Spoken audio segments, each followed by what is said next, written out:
Three global superpowers have just made a massive Bitcoin play in the past few days alone. Russia is experimenting with crypto cross-border payments beginning yesterday. Turkey applied for BRICS today, 2 weeks after investing 1.6 billion, that's right, billion into Bitcoin City in El Salvador. And Qatar is passing a more friendly crypto legislation starting today. So we're going to dive all into this with my buddy Luke here. But Luke, man, this Russia news absolutely insane. So they're passing these laws here to try to get around these sanctions. So what do you think about making this, right? I mean, does it really help with the whole Bitcoin is for criminals kind of narrative here, Luke, or what, man? Yeah, so I tell you, Russia firstly is a fascinating story. I mean, they just legalized crypto exchanges earlier in the year. Russia came out and legalized Bitcoin mining last month in August. So we obviously had hints that maybe, just maybe, Russia's slowly warming up to Bitcoin. And then they came out last week and they said they were going to start experimenting, quote unquote, with Bitcoin and crypto for international payments starting September 1st. So that was obviously yesterday. So most of us know that, Russia's been, really kind of warm to Bitcoin since they got sanctioned in 2022. And all of this just looks like a continuation of them warming up to Bitcoin. Yeah, and I think it's just a matter of time, right? I mean, we've had the BRICS nations now almost like trying to throw out that they're going to create their own cryptocurrency. They've been tossing around utilizing cryptocurrency for payments of oil, but nobody's really paid in it just yet. So there's been a lot of hints towards this. But now it seems like Russia's starting to put its foot down here and actually trying to make a serious play towards utilizing Bitcoin and crypto here for cross-border payments. So we'll see. I mean, I think it's very optimistic for the things that are going forward. And I think it's very bullish that, they're trying to use it to get around sanctions and everything like that. Because in the end, do sanctions actually work, Luke? I'm not convinced they are. I feel like it's just a bunch of hubbub that they throw out there at this point. And, that's what they're going to try to use to get people to stop working with Russia. But hey, I mean, instead of using the US dollars, trying to freeze bank accounts, do other things like that, they're going to, in a sense, use Bitcoin and crypto to get around it. So I think it's an interesting play and, a big use case is why I think Bitcoin and crypto are the future here. Yeah, see, I don't really think sanctions do a lot either, my man. I just think that, America seizing the $600 billion of, old reserves from Russia has only really just accelerated this trend of all of these other BRICS countries and BRICS adjacent countries wanting to get out of this petrodollar system and want to actually use a form of money that isn't controlled by their competitors and counterparts. Yeah, you already mentioned it, man. The BRICS, right? Turkey is now submitting an application to join the BRICS. I think this is absolutely massive as well because, we've had basically, it seemed like it's almost been the powers that have been, right? It's been the energy war where Russia and the BRICS nations are pulling the energy cog. And the U.S. is trying to pull more of the monetary war by keeping the interest rates very high.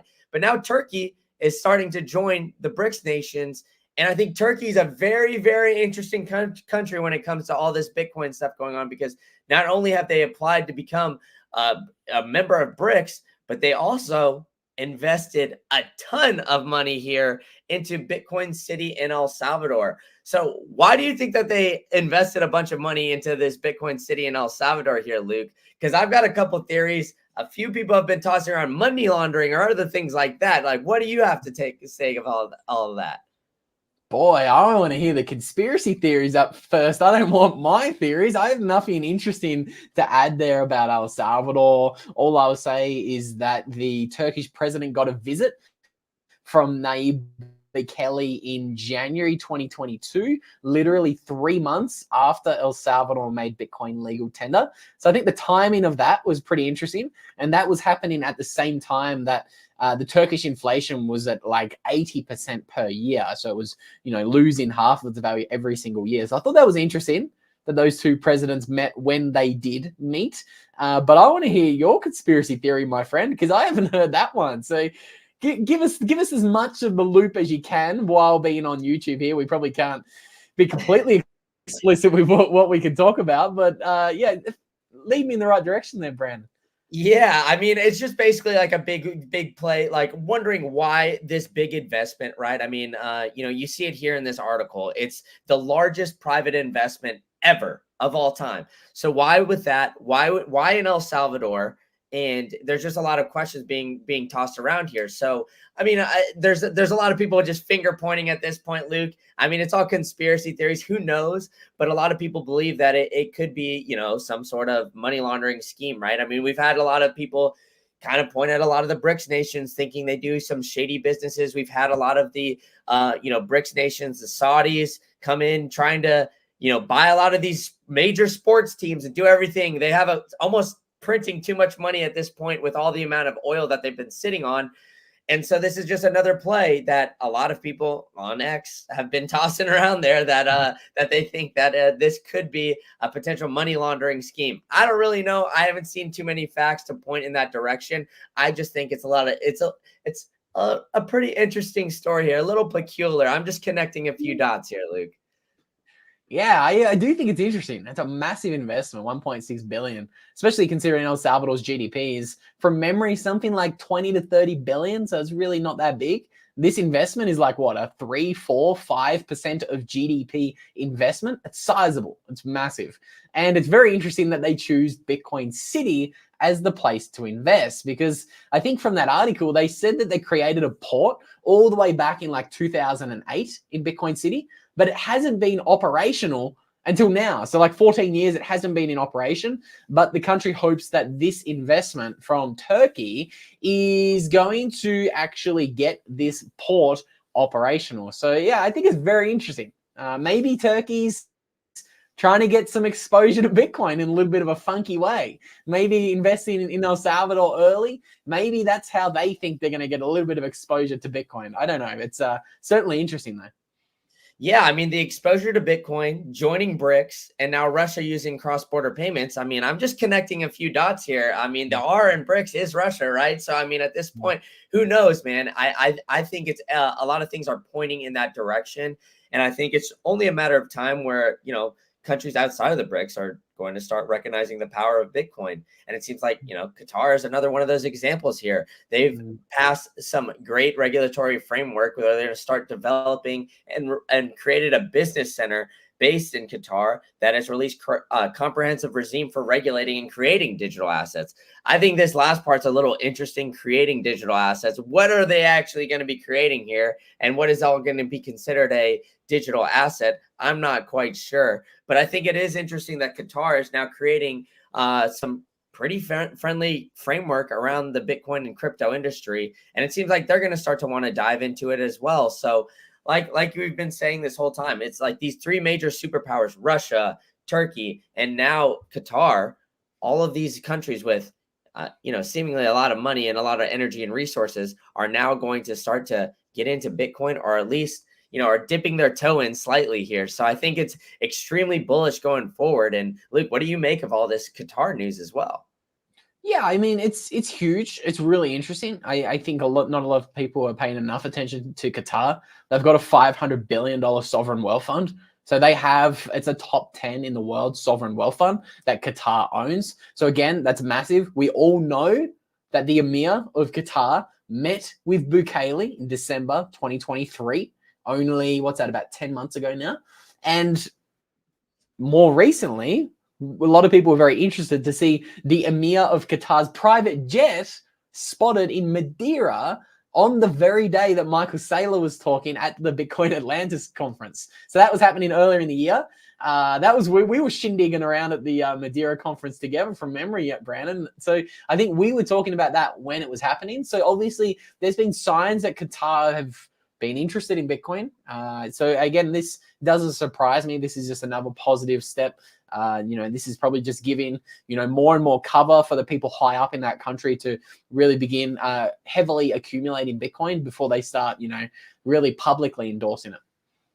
100%. And yeah, I mean, I think it's always going to start the back end, the regulatory framework before they start really publicly endorsing these kind of things around Bitcoin and, really going in that sense. But, I also think this is a pretty interesting little piece here that we maybe glanced over a bit, but 159 countries are now signing on to the BRICS settlement system, bypassing SWIFT. So, BRICS is now potentially going to be allowing for cross-border payments in crypto and Bitcoin. And now they're passing all these frameworks to bypass the SWIFT system, a direct rival of it, So, I mean, I think these BRICS nations are just getting pretty tired of everything that's going on. And at this point, I think a lot of people are just trying to find a better solution, trying to find a different way to get around and avoid utilizing the US dollar. And I think, Bitcoin and crypto are those answers. And I think that's where, we're seeing all these countries start to come onto board and start to peek and dip their toe into the Bitcoin ecosystem.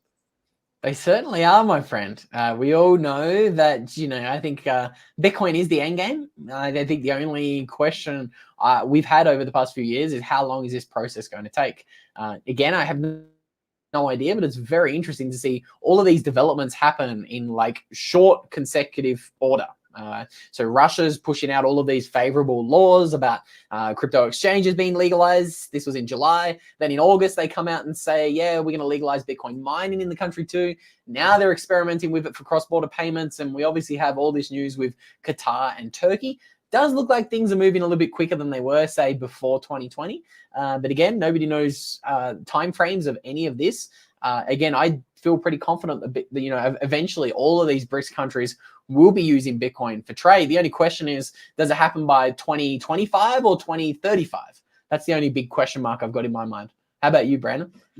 Yeah, 100%. I mean, yeah, it's Bitcoin is it's the end game, right? I mean, the dollar end game. Shout out to our friend, the Peruvian bull. I mean, the debt spiral has been going absolutely bonkers. Like if you look at the debt clock, the US debt clock, and just look at that, I always get sick every time I look at that. It's just ticking up like absolutely crazy and it's bonkers. Like, how are we going to stop it at this point? And I think every other country is realizing at this point that the US is just on a path that is unsustainable. At this point, there's nothing that they can do to avoid anything like this. And that's why, I think that a lot of countries are starting to look for an alternative solution. And that solution that they're pointing to is Bitcoin. And I think everybody's starting to realize it. It's been the greatest performing asset against the US dollar since its creation in 2008. And I think that's just going to continue. And why does it continue to do that? There's nothing crazy about Bitcoin, right? I mean, it's just beautiful in a sense where we know how much Bitcoin is going to be pumped out into the ecosystem every single day. So Bitcoin is not volatile. It's the underlying currency that it's getting measured in, which is the US dollar. And that's why we keep seeing Bitcoin run up as much as it has. And that's why other countries are starting to look for an alternative. Exactly. I mean, Bitcoin is just the only thing in the world that is governed by a set of rules that cannot be changed by a small handful of rulers. That's the only real special thing about Bitcoin if you were to really distill it down, because it is a very complex thing when you dig beneath the surface, so to say. But I think, people are beginning to realize, hang on a minute, why am I using US dollars and treasuries for international trade when the rulers of those currencies can just change the rules whenever they want? They can seize my $600 billion of reserves, as the Russian central bank found out. All of a sudden, countries like, hang on a minute, maybe, just maybe, I don't want to save in these pieces of paper that are not only confiscatable, but they're also losing 5 to 10, if not maybe 15% of their value every single year. People have had enough. People are looking for an alternative. Bitcoin is that natural alternative that nobody can F with and that nobody can increase its supply. It's just that thing that's just sitting there nice and steady. It's like it's this, it's an anchor. It's an anchor to reality. And I think lots of countries are beginning to realize this. 100%. And like a lot of people are starting to realize the superpower of Bitcoin. And, with all this, right? I mean, we've had everything with cross-border payments and everything like that. But how we can utilize Bitcoin ourselves is by taking it into self-custody. And I think that's what the most powerful thing that you can do is truly be your own bank, hold Bitcoin in the most secure way possible. And that's why I partnered with Foundation. They've got the passport. They've got an app. They've got a concierge service. They've even got a vault concierge. If you need some help with everything to get into cold storage, you can utilize promo code Green Candle. and get $10 off your entire order, whatever it is. You can package it a bunch. I utilize the Passport. I utilize the Envoy app to store my Bitcoin.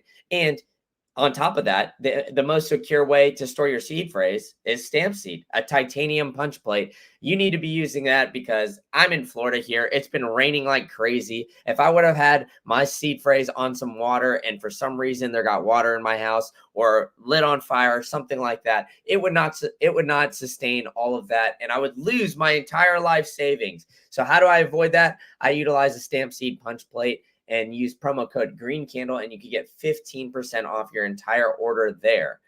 So utilize Bitcoin in the most secure way possible. And we've been actually, I'm missing one other thing too here, Luke. We've been touching on the debt spiral a little bit too.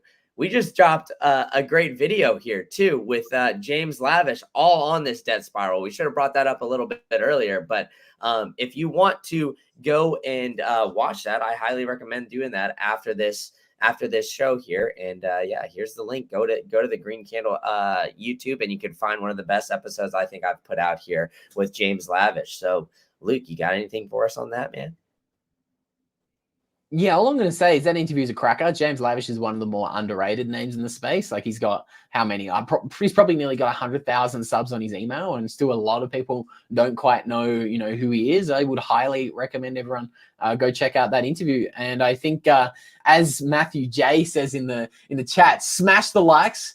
Less than 50% of the people watching have smashed the like button. Come on. As All Night Hider says on my live streams, you need to molest that like button a little bit, give it a little bit of love, a little bit of attention.